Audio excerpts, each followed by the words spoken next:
Amalek est descendu de Esav, d'accord? Il est descendu de Esav. Comme il est descendu de Esav, alors il a eu un arrière-petit-fils qui s'appelle Amalek. Mais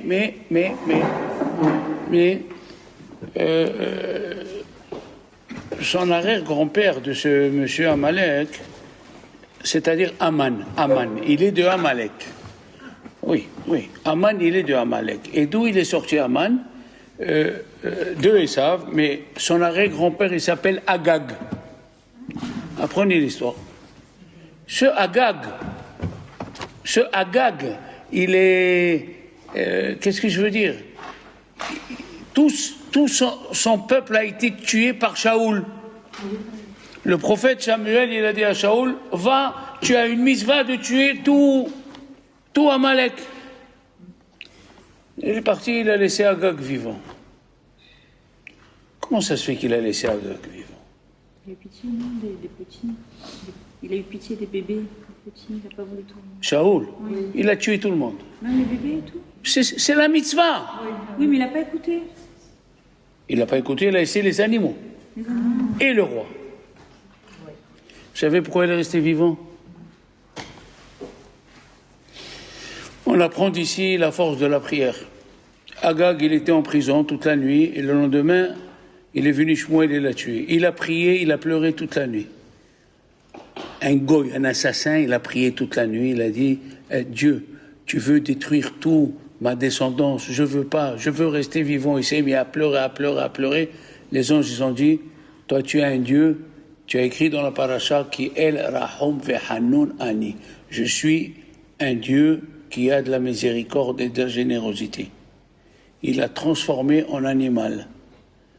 Donc, d'abord, il a dormi avec une servante qui lui a donné à manger, et la servante, par magie, elle s'est transformée en animal.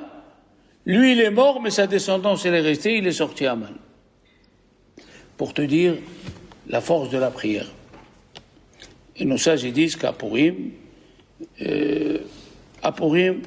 c'est le moment où il faut prier. Le jour du jeûne, tu fais le pasouk, tu fais le psaume 102 de Esther Amalka, et après le psaume, tu demandes ce que tu as besoin. Et obligé, Dieu doit te répondre. Pourquoi? Je l'ai déjà dit, mais c'est beau de le répéter. Pourquoi Dieu il a dit à Moshe, va de bonne heure voir Pharaon? Pourquoi va de bonne heure? Qu'est-ce qu'il y a? Va de bonne heure, le matin. Va à 4 heures du matin. Alors, on nous amène une explication que Pharaon se prenait pour un dieu et il allait à 4 heures faire ses besoins au bord du Nil. Alors, pour pas qu'on le voie. Alors Moshe, il lui a dit, Dieu, va à 4 heures, tu lui montres que c'est un être humain. Il va aux toilettes lui aussi. Mais il y a une autre explication très forte. Va à 4 heures tant qu'il fait nuit, avant qu'il se mette à prier, que je ne le détruis pas. S'il se met à prier, je suis obligé de l'écouter. Tu imagines, Eva? Un goy, Dieu, il écoute la prière d'un goy. Même s'il est rachat, même s'il est mauvais. S'il prie, Dieu il a institué une loi, un goy qui prie, un juif qui prie, je dois l'écouter. C'est tout. Pas que ça, même quand tu as raison. Qu'est-ce que ça veut dire même quand tu as raison? Ça veut dire, il y a un monsieur qui te doit de l'argent. Il n'a pas de quoi payer. Tu peux, le tribunal, il nomme un envoyé, il va et il lui prend les affaires qui sont en plus à la maison. C'est la loi en France, ils l'ont copié. Ne lui prends pas le matelas où il dort et le coussin. Pourquoi? C'est écrit que s'il se met à prier pour moi, je te frapperai. Mais il te doit de l'argent, pourquoi il te doit, il faut l'obliger. Non. C'est pas parce que tu as raison, tu as tous les droits. C'est pas parce que tu as raison, tu as tous les droits. Et moi, quand je me suis marié, avant le mariage, qu'est-ce que le Rav il m'a dit? Tu peux commander à la maison. Mais la seule chose, n'oublie jamais ta femme.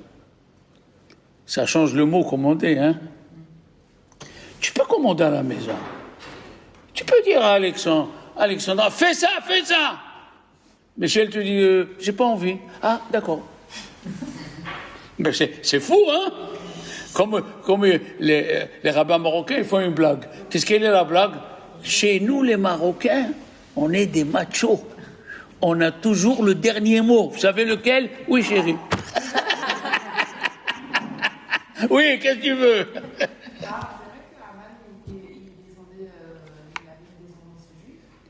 Aman? Non.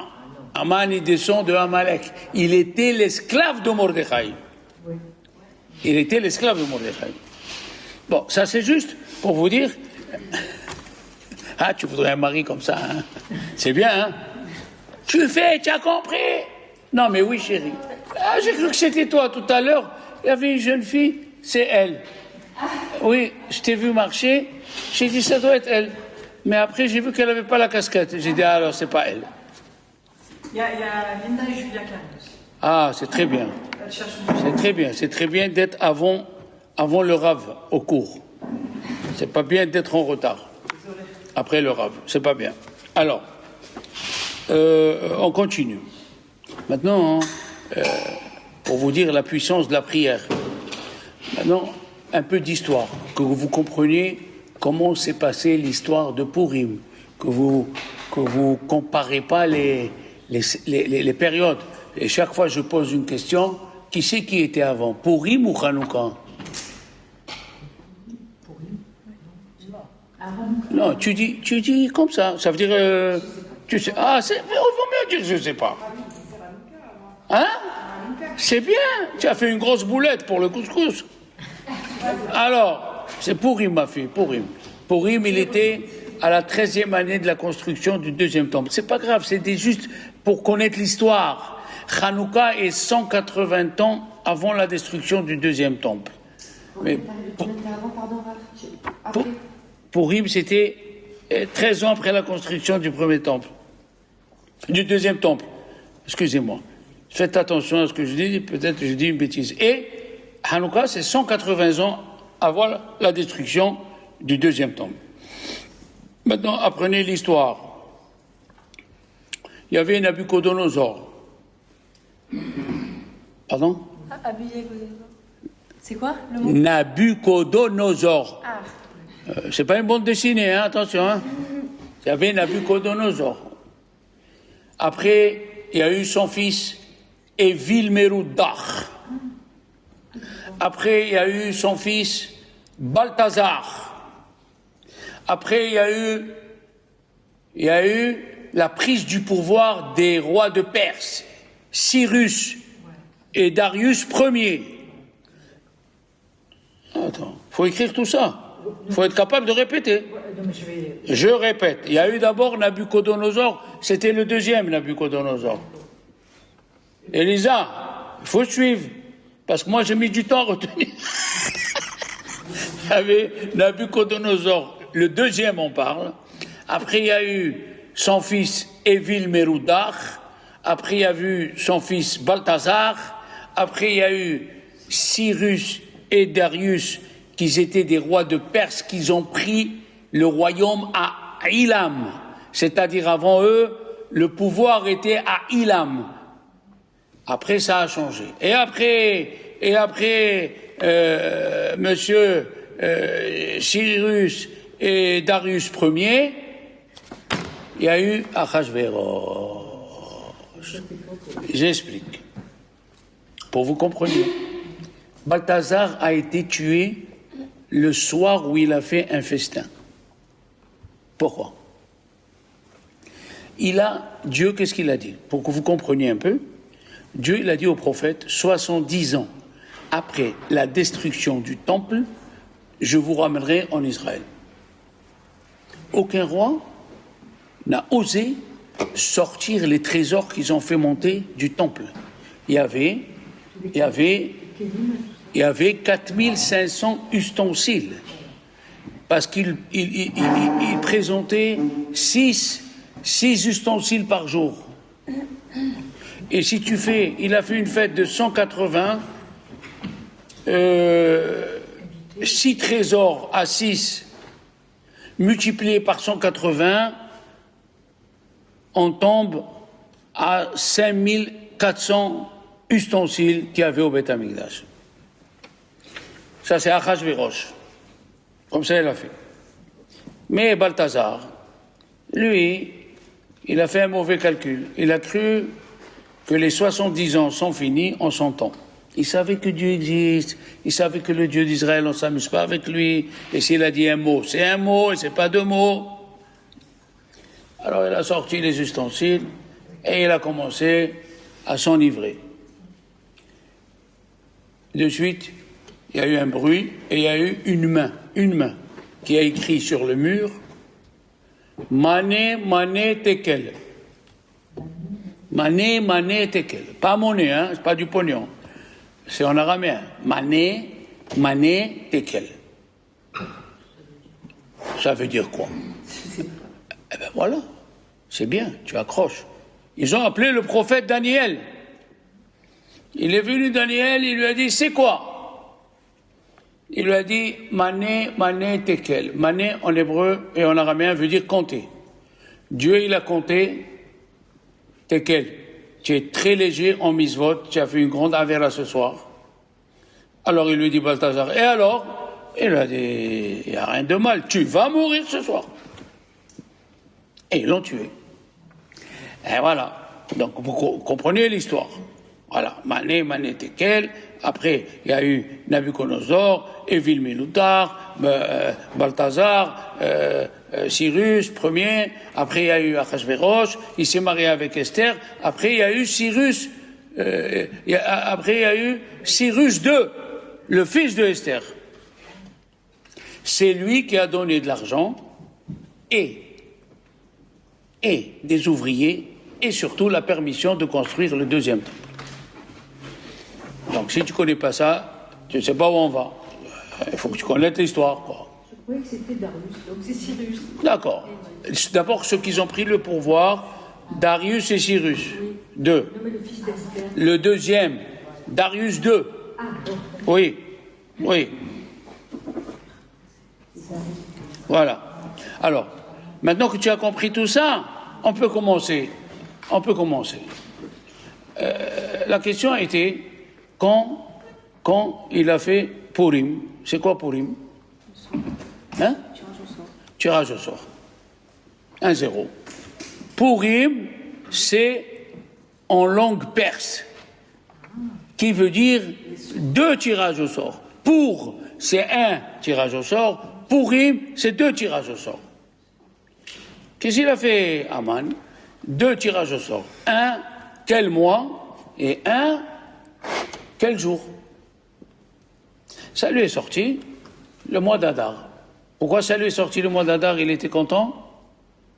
C'est le mois où Moshe Rabbeinu il est mort. Mais il n'a rien compris. C'est le mois aussi où c'est Moshe qui est né.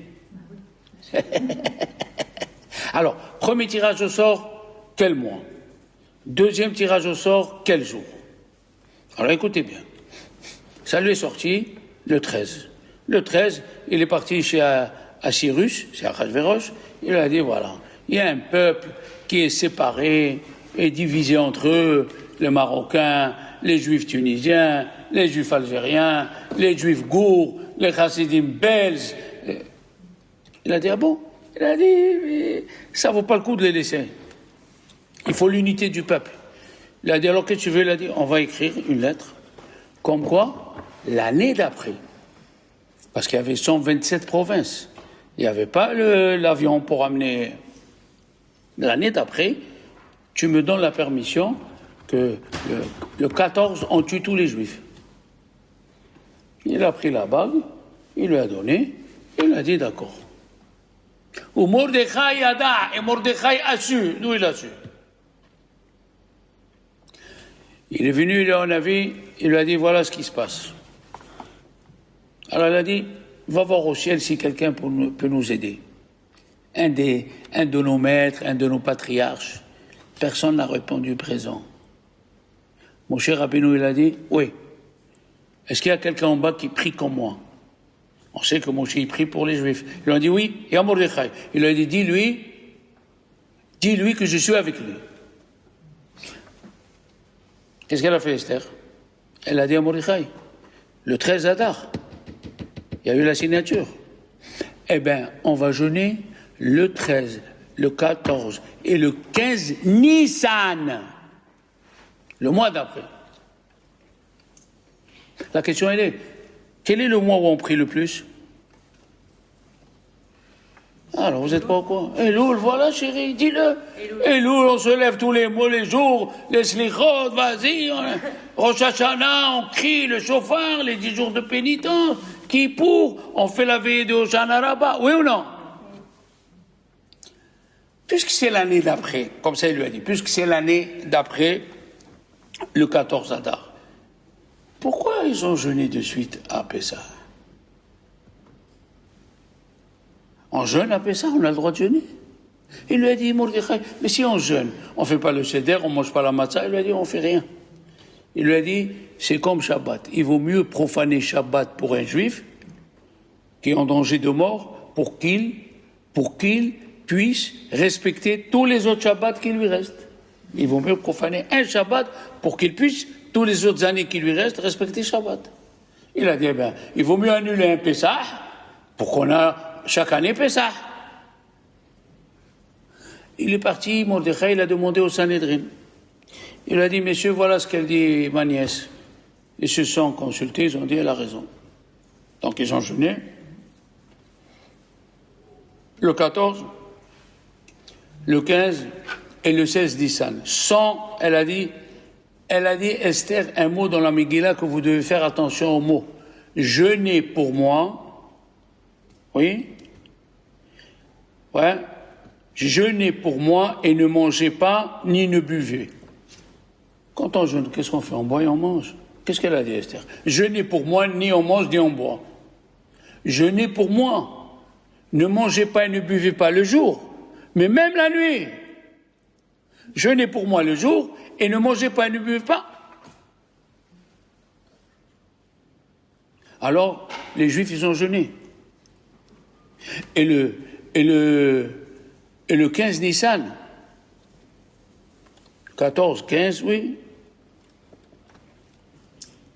Le 15, c'était le 15, le jour où on a amené le Homer. C'est le 16 Nissan. 14, c'est la veille, le 15, le 16, le lendemain. Le 16 Nissan, à l'après-midi, boum, Aman, il est tombé. Dieu, il a répondu à Esther. Et quand elle est rentrée voir le roi, c'est là où elle a fait le psaume 102. La Mnatsea ala ayelet hashahar, oui, Keli, Keli, lama azavtani. Mon Dieu, pourquoi tu m'as abandonné? Pardon? C'est Esther qui l'a fait avec Ruach HaKodesh, avec l'Esprit divin. C'est pour ça qu'on dit Megillat Esther. On ne dit pas Megillat Mordechai. Oui, c'est une femme juive qui a sauvé le peuple d'Israël. Vous avez vu le pouvoir que vous avez? Eh oui. Comme Hanouka, on a parlé, c'est une femme juive aussi qui a réveillé les frères. D'accord? Alors, Megillat Esther. Il y a tellement à dire, je ne sais pas par où commenter. Chose étonnante, il n'y a pas le nom de Dieu dans la Megillat Esther. Pourquoi il n'y a pas le nom de Dieu dans la Megillat Esther? Il y a par allusion. Comment? Chaque fois qu'on trouve dans la Megillat Esther le mot Ha-Melech au lieu de Melech, Ha-Melech c'est le roi, c'est Dieu. Ha-Melech. Mais c'est par allusion, on est d'accord. Et pourquoi? Pour te dire une chose très importante, on met les masques, c'est connu, on met les masques à Purim. Oui, c'est comme ça, ils nous ont copié à Venise. Ils font le carnaval, ils se mettent tous. Ils ont copié de la Megillah, bien sûr. Et pourquoi? Pour te dire que tout ce que tu vois, c'est que des poupées. Tout ce que tu vois celui-là, tu vois celui-là, c'est tout. On est tous des poupées. Derrière ça, il y a la vérité. Tu vois quelqu'un, et chacun de nous, chacun parmi nous, il a son Aman, et il a son Mordechai. Je m'explique. Chacun parmi nous, il a dit, celle-là, je ne peux pas me la voir. Celui-là, pétard, qu'est-ce que j'ai fait de faire sa connaissance? Et tu as des gens, tu dis, ah, celle-là, ça vaut le coup. Ah, c'est un cœur, celle-là. Tu peux, ou bien une autre, une de la famille, une, et vient pour étudier. C'est ni celle-là, ni celui-là. C'est que des poupées que Dieu l'emploie. C'est que des poupées. Et pourquoi on a l'obligation de se saouler? À se saouler, à Purim, c'est une mitzvah de se saouler. Les Ashkénazes, ils prennent ça au mot. Rabbi Ovadia Yosef dit non, faut prendre un verre de vin et te coucher. Pourquoi tu me contredis? Qu'est-ce que je t'ai fait? Non, je sais pas, je sais pas. Pour les femmes et les hommes. Pourquoi les femmes, ils n'étaient pas en danger à Purim? Qu'est-ce que tu racontes? Bon, c'est pas grave, on s'amuse. Alors, les femmes et les hommes. Un homme est obligé de se saouler à Purim jusqu'à qu'il ne fait plus la différence entre Aroraman et Baruch Mordechai. Pourquoi? Parce que Purim, il est venu nous apprendre cette leçon. Ce que tu crois qu'il est bon, c'est lui le mauvais. Et ce que tu crois qu'il est mauvais, c'est lui le bon. Comment c'est possible? Oui, c'est possible. C'est Dieu qui a fait ça. Comment ça se fait que Dieu, il n'a pas trouvé un autre personnage dans la Megillah pour mettre son nom que dans Achashverosh? Achashverosh, c'était un roi rachat. Oui, c'est écrit dans la Gemara. Et Dieu l'a voulu mettre. Hamelech Achashverosh. Hamelech, c'est Dieu. Pour te dire que même lui, c'est moi qui l'a mis. Même lui, ce qu'il te fait, ce qu'il te dit. Le grand de Vilna, pendant l'année, quand il lui manquait de la Emouna, le grand de Vilna, quel nom on doit dire nous, il lui manquait de la Emouna. Il sortait Megillat Esther. Parce que c'est Dieu qui est en cachette. Dieu, il est en cachette. Hein? Combien de fois on se trompe? On demande à quelqu'un, tu peux m'amener ça? Et tu dis non. Je dis, comment tu suis là? Mais comment c'est possible? Mais tu ne comprends pas. Si tu cherches un monsieur Ben Tata, tu tapes à la porte, tu dis, c'est vous, monsieur Ben Tata? Et tu dis, pas du tout. Tu vas t'énerver parce qu'il n'est pas Ben Tata. C'est pas lui. Donc la mitzvah, elle passe pas par lui, c'est tout. Et ça, c'est pas facile. La Megillah vient nous apprendre quel est l'homme qui est sujet ou dans le plus d'accidents dans le monde. Il y a un homme, une personne, elle est sujette, elle peut faire tous les accidents du monde. Celui qui est saoul. Celui qui est saoul, il a bu le whisky, le phénix, le coca, le machin, il n'a plus la tête, oui? Et comment la Torah nous dit, saoule-toi à Purim? Parce que Purim, malheureusement, c'était un calcul des Juifs. Si on ne va pas à l'invitation du roi, il va nous prendre en graine. Si on ne mange pas ce qu'il y a là-bas, les tréfotes, le cochon et tout, il va nous en vouloir. Tout ça, c'était un calcul. Il est venu Hachem à Purim, comme ça il dit Rabbi Yeruchamimir, bois jusqu'à que tu perds la tête. C'est ça Purim. Il faut que tu perds la tête. Tu ne vois pas le chemin. Hein? Ici, oui, qu'est-ce qu'il y a dans le poteau? Un trait et en haut rouge. Qu'est-ce que c'est? Voie sans issue. Pour eux, c'est voie sans issue. Pour un juif, c'est voie avec plus de 100 issues. Ça, c'est pour lui. La Emouna, Chazaka, que c'est Dieu qui est derrière celui-là et derrière. Et des fois, Dieu, il t'envoie celui que tu ne t'attendais pas. Celui qui te sauve. Et tu dis, mais j'ai jamais pensé à lui. Comment c'est possible? C'est moi qui t'envoie. Je te vois dans ta souffrance. Hachem, il voit chacun de nous. Tu es dans la voiture. Et Dieu, il lit tes pensées. Tu souffres. Celui-là, il t'a dit ça. Celui-là, il t'a fait. Il sait ce que tu as. Il va t'envoyer ce qu'il te faut. Ça, c'est pour lui. Alors, maintenant, regardez comme c'est étonnant. On a eu. Elle a dit, Esther, c'est un peuple méfouzard, méfourad. Un peuple méfourad, séparé, Elisa, et dispersé. D'accord? Qu'est-ce qu'ils ont fait les Chachamim? Ils ont dit, tous les mitzvot de Purim, ils vont commencer par même. Allez, aidez-moi. Vous voyez la première? Mishloach Manot. Matanot Levionim. Megillat Esther. Bahasita Shekel, Mishte. Tu nous as accusés du même. En français, parce qu'on ne s'aime pas, tu m'aimes. tu nous as accusés avec le même, eh bien on fait les 5 mitzvot avec même. Il faut essayer cette semaine de donner Zecher le Machatzit à Shekel. Le souvenir de Machatzit à Shekel, cette année, Zecher le Machatzit à Shekel est de 25 €. Voilà, moi je ramasse pour les pauvres, celle qui veut donner, pour chacun de la maison, qui a les moyens. Celle qui a les moyens, elle sauve sa famille, c'est une grande tzedaka.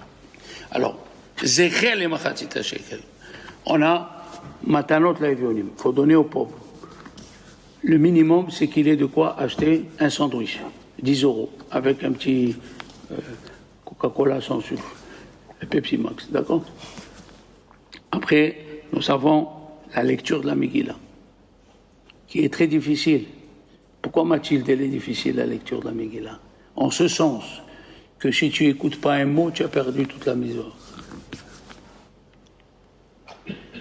Qu'est-ce qu'il faut faire? Il faut prendre un livre de paracha et tu écoutes. Le mot que tu rates, dis-le avec ta bouche. Le mot que tu rates, lis-le. Comme ça, tu n'as pas perdu la mitzvah. Et le soir, et le matin. La mitzvah de la Kriya de la Megillah, elle est à ce point important que si tu perds un mot, je dis bien, tu perds tout. Yes. Oui. Il n'y a pas que ça. Vous savez que pour les mitzvot, les enfants, si j'ai des téfilines, ça coûte aujourd'hui, à Paris, 1700 € les téfilines. Oui, tout a augmenté. 1700 €. Et tu peux les avoir, si tu connais 1000 €. D'accord? Maintenant, tu as une autre paire que l'écriture, elle est mieux que la première. Le Shulchan Aruch dit, dans la Chot Souka, au nom de la Gemara de Baba Kama, la page 9, tu dois ajouter un tiers. Par exemple, 1000 €, c'est combien un tiers en plus? 330 €. Si tu les as, 1330 ajoute pour avoir une meilleure paire. Mais le Mishnah Brura, le Chafetz Chaim, alayhi shalom, le Rabbi Israël HaKohen de Radin, il a dit que pour la lecture de la Megillah, c'est pas un tiers. Si tu n'as personne pour lire la Megillah et toi tu sais lire, et il y a quelqu'un qui vend une Megillah, même si elle vaut 6 000 €, tu es obligé de l'acheter. Pour la lecture de la Megillah, c'est Pirsumé Nissa. Il faut publier le miracle. Et publier le miracle, il n'y a pas de prix. Il n'y a pas de prix pour publier le miracle. Tellement c'est important, la lecture de la Megillah. Tellement c'est important, la lecture de la Megillah, tu dois l'acheter. Donc il y a la lecture de la Megillah. Tu perds un mot, tu as tout perdu. Il y a donner de l'argent aux pauvres. On a dit 10 € par pauvre. Il faut donner minimum à 2 pauvres. 2 pauvres. Tu peux aussi, si quelqu'un, ils ont demandé la question, si quelqu'un il ne sera pas le 14 Adar, qui est la fête de Purim, le 14 Adar, tu ne seras pas dans ta ville. Tu es ailleurs. Et tu vas envoyer un chèque par la poste qui va arriver le 14. C'est aussi valable. Tu peux faire Matanot Laevionim, comment on va dire, à distance. Qu'est-ce qu'on a dit, nous, les enfants? On a dit, que j'oublie pas, que Esther, elle a jeûné le 14, le 15 et le 16. Jusqu'à quelle heure elle a jeûné le 16, Elisa? Tu sais pas, moi aussi je ne le savais pas, je l'ai appris, je te le dis. Elle a dit, Va'ani v'na'arotai atsum ken. Moi et mes jeunes filles, c'était des juifs, je jeûnerai ken. Ça fait combien ken, les enfants? Noun, 50. Oui, et Chaf, 20. Ça fait combien? 50 et 20? 70. Elle a 3 jours de jeûne, c'est combien? 72 heures. Elle a jeûné que 70 heures. À la 70e heure, on a pendu Aman. Hein? C'est beau, hein? Les secrets de la Megillah. Ani vena arotai atsum ken. Mazé ken? Dis atsum. 15, 70. 70. À la 70e heure, on a pendu Aman. Maintenant, la lecture de la Megillah, on a dit, il faut faire très attention, très important. C'est pour ça que dans plusieurs communautés, ils font plusieurs lectures. Ils font à 10h, 9h, partout. Il y a les Louvavitch qui... Voilà. Après, on a dit qu'il y a Matanot Lavionim, il faut donner à deux pauvres, minimum 10 €. Et nous avons Mishloach Manot, envoyer de quoi manger à tes amis. Et le plus important, à tes ennemis. Parce que Purim, c'est fait pour faire la paix, pas pour rester fâché. C'est pas facile, je sais. Elle a parlé de moi, elle m'a dit ça, elle m'a redit, et l'autre fois elle m'a tourné la tête, l'autre fois, ça fait rien. Qu'est-ce qu'on a dit la semaine dernière dans le cours? On a dit que la Gemara elle a dit, si tu as ton ennemi à charger et ton ami à décharger l'animal, que c'est une mitzvah de décharger pour pas que l'animal souffre, oui. Elle a dit la Torah, va charger, c'est ton ennemi. Pourquoi? Pour casser ta haine. La mitzvah, c'est casser ta haine. On ne t'a pas dit de devenir sœur, frère et sœur, mais faire un geste. Fais-lui une petite assiette, un petit paquet. Très important. Et après, il y a le mishté. Mishté veut dire faut manger du pain. Attention, quand je dis Seudat Esther, les gens ils se trompent, ils pensent qu'on peut faire ce qu'on veut. Non, le mishté, il faut manger. Il faut manger à Purim du pain. Le mishté, les kabbalistes ils font le mishté le matin, tout le monde entier on le fait à 5 heures. Alors, vous me dites, vous monsieur le rabbin, quand vous faites le mishté, eh bien à 5 heures.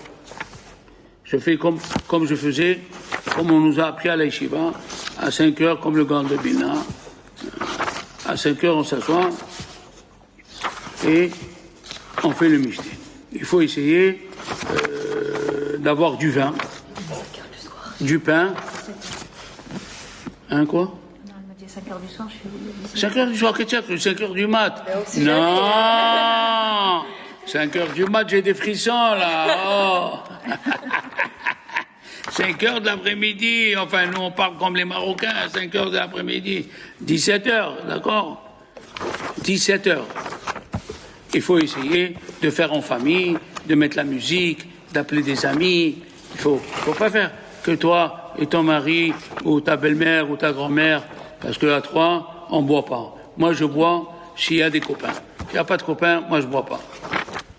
Les gens, ils m'offrent, voilà ça, ouais, mais il faut être ensemble. Quand on est ensemble, hein, il a dit, avec quoi il finit le Shulchan Aruch? Shulchan Aruch, il finit avec une phrase, Vetov lev, mishte tamid. C'est un pasouk, c'est un verset dans Michelet. Tov lev, celui qui a un bon cœur, mishte tamid. Tous les jours, c'est un festin chez lui. Tous les jours. D'accord? Vetov lev, mishte tamid. Alors maintenant, voilà. Je voulais vous parler, Mathilde, tu as compris? Il faut acheter une petite bouteille. Qu'est-ce que tu aimes comme alcool? Rien? Ou whisky, oui? Non, plutôt panaché? Il faut boire du vin. Un bon petit Cabernet Sauvignon, tu vois? Il y a une couleur qu'on doit boire plus que d'autres ou pas? Non, parce que dès que tu finis de boire, tu vois plus les couleurs. Quelle couleur tu me tues là? Tu m'as tué, Mathilde. Je sais pas. Ils ont dit un type de la Martinique, Jean-François, il est mort. Il dit, ah bon? Avec quoi? Il a dit une voiture. Il a dit, quelle marque? Ah, tu m'as tué.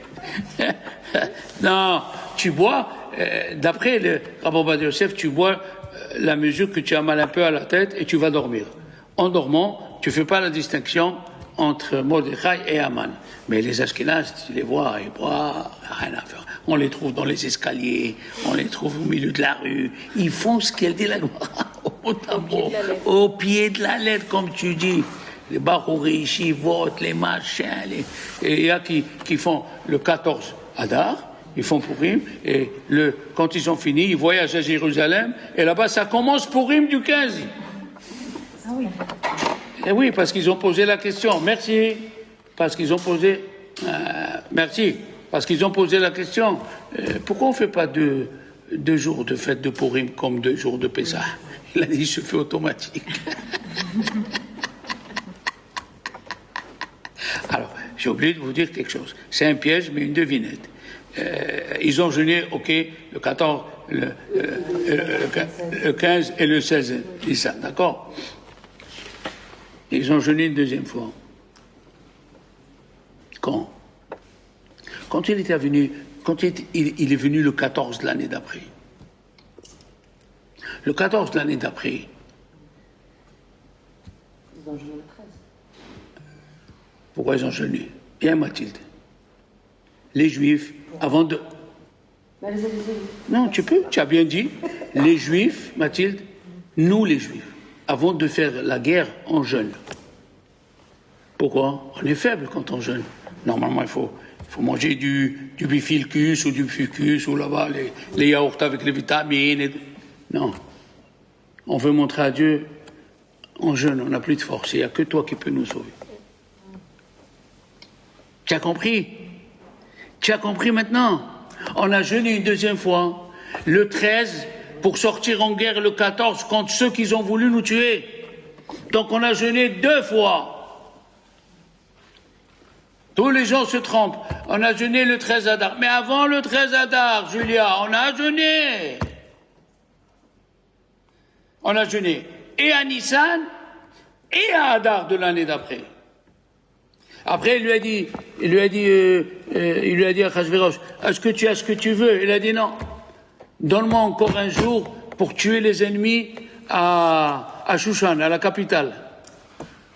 Mais là, du coup, moi je pensais que les jeûnes c'était par rapport au miracle d'Esther, pour le souvenir, mais du coup pas du tout.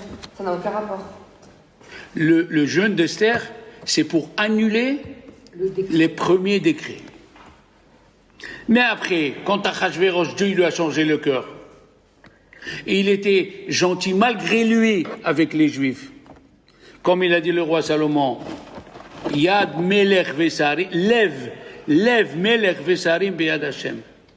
Lève le cœur, Melech des rois, Vesarim et des chefs, ils sont entre les mains de Dieu. C'est quoi cette phrase? Mais tout est entre les mains de Dieu. Pas du tout. Plus tu as du pouvoir, écoutez ça bien, plus tu as du pouvoir, plus Dieu il t'enlève le libre arbitre. Tu écoutes ça, Elisa? Tu dis, Poutine, il a tous les boutons, il peut appuyer. Il peut rien appuyer, lui. Il peut rien faire, ni lui, ni ses généraux. Lève Melech Vesarim, le cœur des rois et des chefs sont entre les mains de Dieu. Tu as peur, il va appuyer. Qu'est-ce qu'il va appuyer? Il va appuyer sur sa tête pour mourir. Plus tu grandis dans n'importe quel domaine, Eva, tu es directeur d'une entreprise où il y a 50 ouvriers. Tu ne peux pas faire ce que tu veux. Tu vas dire, ah, celle-là, elle m'embête, tu ne peux pas.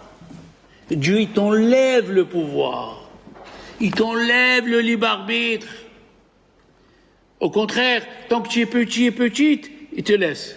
La preuve, regarde Mathilde, tu sors dans la rue, comment tu t'appelles toi? Romane. Romane. Tu sors dans la rue, tu as besoin de garde-corps. Ah. Et les chefs et les gens, hein, quand ils se dérangent Trump, il paraît qu'il y a 400 du service secret qui sont sur place avant lui. C'est quoi ça? Tu ne peux pas sortir de chez toi qui sont 400 autour de toi. C'est pas une liberté, ça. Exactement, tu n'as plus la liberté. Tu n'as plus. Et c'est pour ça qu'ils ont jeûné 2 fois. D'accord? Ils ont jeûné. Et il leur a donné pour Shushan Abira et à Kadosh Baruch Hu, ils se sont vengés à Shushan Abira. C'est écrit que dans Shushan Abira, ils ont tué 75 000 qui descendaient de Amalek. Et tous, ils avaient préparé le plan de tuer une famille juive. Vous écoutez ça? Ils ont attrapé les plans où ils habitaient. Chaque juif, chaque femme, chaque enfant juif, pour aller le tuer. C'est ça. Tu peux pas faire ce que tu crois que je vais faire. Je vais le tuer, je vais le frapper. Qu'est-ce que tu vas faire? Tu n'as rien à faire. J'ai dit une fois, nous avons le libre arbitre. Comment j'ai dit? Le libre arbitre muselé. Oui, tu es un chien avec les crocs. Mais le bon Dieu, il te met... Hein? Qu'est-ce qu'on met la muselière? Il te met une muselière. Tu ne peux pas faire. C'est moi qui décide. Quand tu parles et quand tu ne parles pas. Alors... Pourquoi? Bonne question, Mathilde. Parce que j'ai regardé là... Mais pourquoi? Pourquoi? Parce qu'on ne peut pas jeûner à Pessah. Mais là, c'est après Pessah. Attends, tu as demandé première question. Pardon. Première question. Est-ce que nous, on peut jeûner à Pessah? Non. On n'est pas en danger de mort. Eux, ils étaient en danger de mort, c'était permis de jeûner à Pessah. Mais nous, on n'a pas jeûné à Pessah. On ne peut pas. Tandis que quand on a voulu sortir en guerre l'année d'après, le 14 dans les autres villes et le 15 à Shushan à Périn, on a jeûné pour montrer que la délivrance, elle n'est pas entre nos mains, elle est entre les mains de Dieu. Tu as compris, Roman? Oui. Tu es gentil comme ça, mais il ne faut pas qu'on te pousse à bout. Une juive, quand on la pousse à bout, mettez-vous de côté, hein? Voilà, je vous le dis, hein? Mettez-vous de côté, hein? Et la question, elle est, les enfants, j'ai vu une question ce matin, vraiment, ça m'a surpris. Comment Esther, elle a vu que son peuple est en danger. C'est le moment de faire une séouda. C'est le moment de faire un repas avec toutes les sortes de whisky, Jack Daniel à la pomme, Johnny Walker double black. C'est le moment. Esther, elle a voulu nous montrer. Esther, elle avait une grâce fantasmagorique. Elle était vieille, elle avait plus de 70 ans. Mais elle était très belle. Je crois que les gens, ils disaient, c'est pas possible. Une vieille belle. Et aujourd'hui, combien de femmes?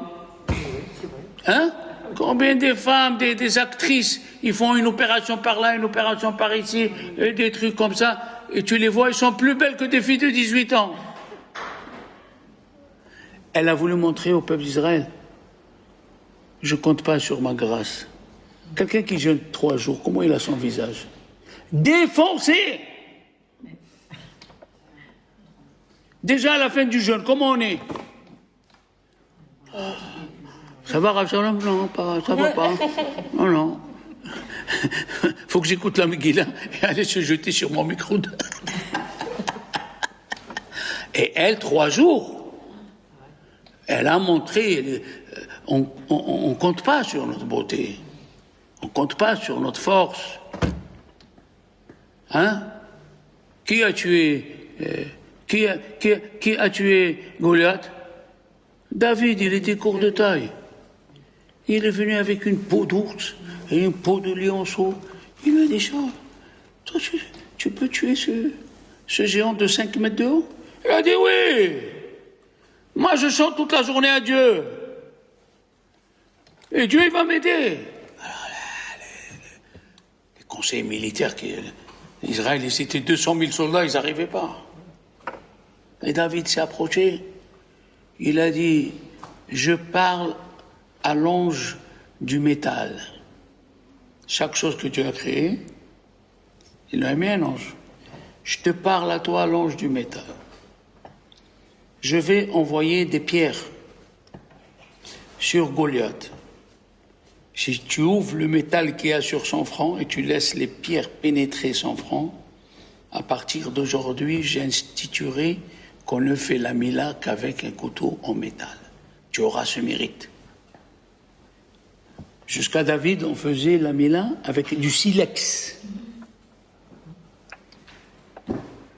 Et il a fait comme Yaakov. Il a pris 5 pierres.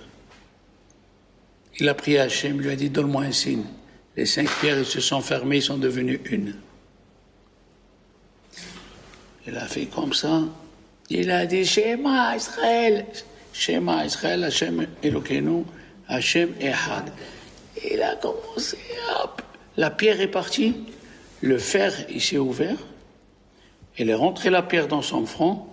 Comment il est tombé Goliath, Roman? Comme ça ou comme ça? La face au terre. Hein? Face à terre. 2-0. Comme ça. Pourquoi? Parce que David, il allait venir lui couper la tête. Pour pas qu'il se débranche 5 mètres, Dieu lui a dit, voilà, je te raccourcis le chemin. Il lui a coupé la tête, et là. Quand Dieu il veut, il veut. Elsa, quand Dieu il veut, il veut. Elisa, excuse-moi, rappelle-moi toujours.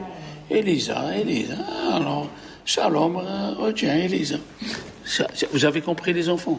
C'est pas facile ce qu'on va lire. C'est une fête où tu peux demander à Dieu ce que tu veux. Ce que tu veux. Tu lis le psaume 102 et tu fais Kavana dans un coin et tu dis, Dieu, j'ai besoin de ça, j'ai besoin de la santé pour mes enfants, la réussite pour mes petits-enfants, que mon couple il va bien, tout. Tu peux demander que ton compte il augmente, c'est pas péché, hein. Ça aussi, ça fait partie des demandes. Oui? Et alors, tout, demande tout. Oui? Et le Zohar, il dit, les enfants, les oreilles, que Kippourim, le mot Kippourim, Beaucoup de Kippour. c'est comme Kippour. Ah, voilà, oui. C'est le pur. Purim, Kippourim. C'est quoi ça? C'est vrai. Alors, il y a qui ont voulu dire, ils ne sont pas trompés, ils ne sont pas allés un peu plus. Il y a qui ont voulu dire, à Kippour, on jeûne, c'est un jour de fête, mais on ne fait pas la joie. Alors Dieu nous a donné Purim pour faire la joie qui nous manque à Kippour. Ok? Le soir, il va un peu plus. Il a dit quand il va venir Mashiach, Kippourim, le Kippour, il va devenir comme Purim, on va se saouler. Comme Purim. Tu as compris? Purim, Kippourim. Ici, on a le pardon par la peine, et ici on a le pardon par la joie. Et il ne faut pas oublier une chose, très importante. Quand est-ce qu'on a reçu la Torah une deuxième fois, les enfants? À Purim. À Purim, on a reçu une deuxième fois la Torah. Comme Madame Alouche. Nakash.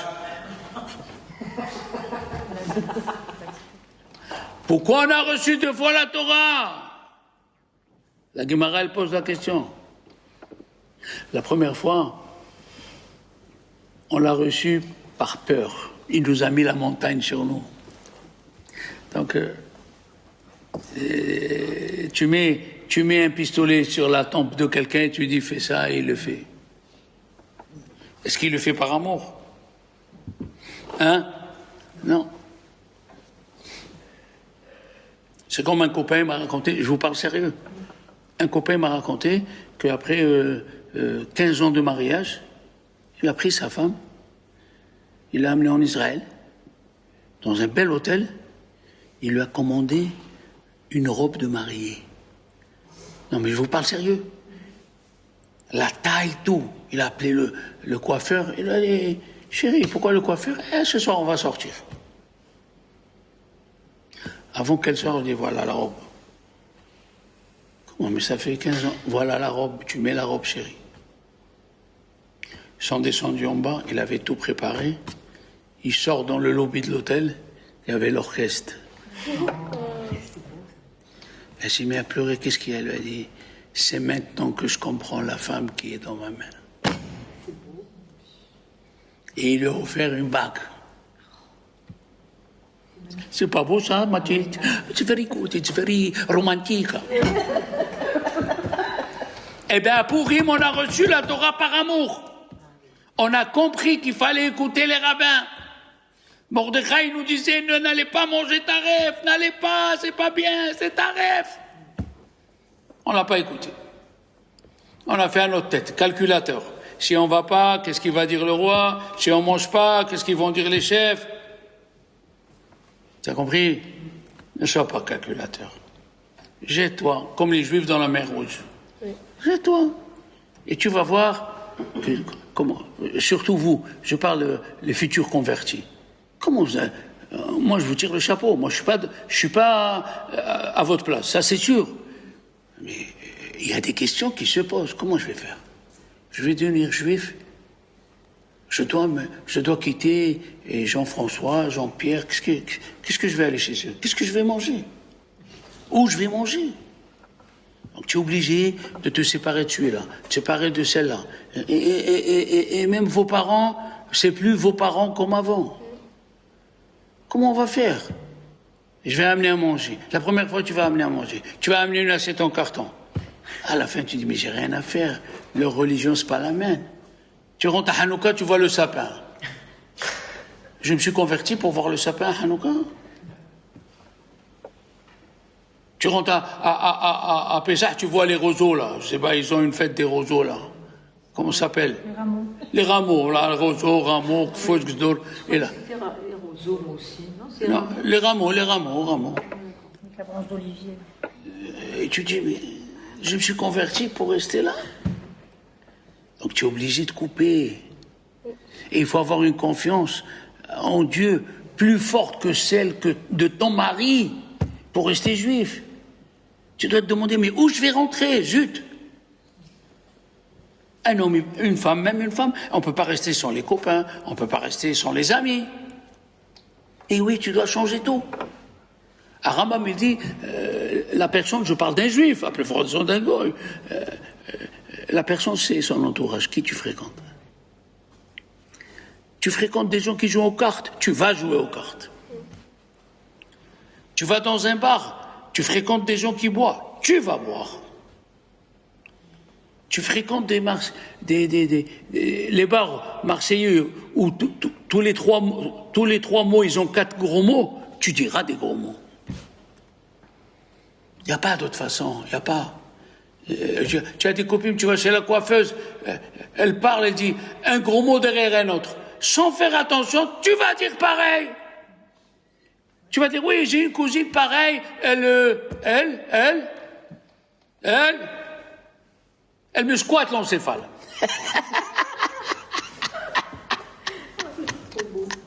Hein? Elle me squatte l'encéphale. C'est pas facile. C'est une autre vie, les enfants. Mais sachez qu'il a écrit, je rigole pas, il a écrit 32 fois, ne vexe pas le converti. Tellement c'est important chez Dieu, les conversions qui sont bien, 32 fois c'est écrit, ne vexe pas le converti. Et il a écrit, tu aimeras le converti, tu aimeras. Qu'est-ce que ça veut dire tu aimeras? C'est écrit, tu aimeras l'Éternel ton Dieu. Tu t'achètes un pull, tu as vu qu'il y a une convertie, elle a personne maintenant. Achète-lui un pull.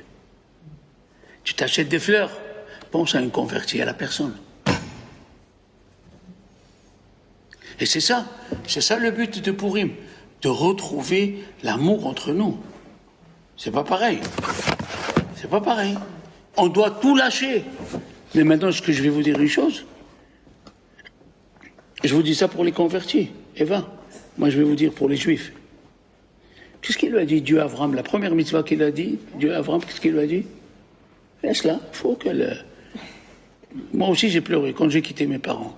Qu'est-ce qu'il a dit, Dieu à Abraham, la première mitzvah? Quitte ta maison, quitte ton père, quitte l'air. La première des choses qu'il nous a dit le Rav, Eva, vous retournez plus voir vos copains et vos copines au Maroc. Oui, oh, au Maroc, on était copains, copines, c'est fini. Et ceux qui ont écouté, ils ont résisté, Oui. ils ont gagné. On n'est pas mort, on est là. Et ceux qui n'ont pas résisté, ils ont perdu. C'est comme ça. La vie, elle est comme ça. Il faut que tu pries Dieu à Purim de prendre les décisions qu'il faut. Eh bien, sûr, il ne faut pas oublier la joie. Hein? C'est quoi ça? La musique. Hein? Le baf. Il faut mettre la musique à fond. À fond. Il faut être content avec les enfants. Allez, oh! Parce qu'on commence d'une délivrance à une autre délivrance. On commence par Purim et on va finir à Pessah. Et ce Shabbat, il y a la paracha de Amalek. D'accord? Il y a Para, après, il y a Amalek, après Para. C'est pas obligé que les familles viennent, mais c'est bien. Pourquoi? Parce que Amalek, c'est écrit dans le Zohar, chaque fois qu'on écoute la paracha de Amalek, on efface un peu le mal qui est en nous. Eh bien voilà mes amis, un bon Purim.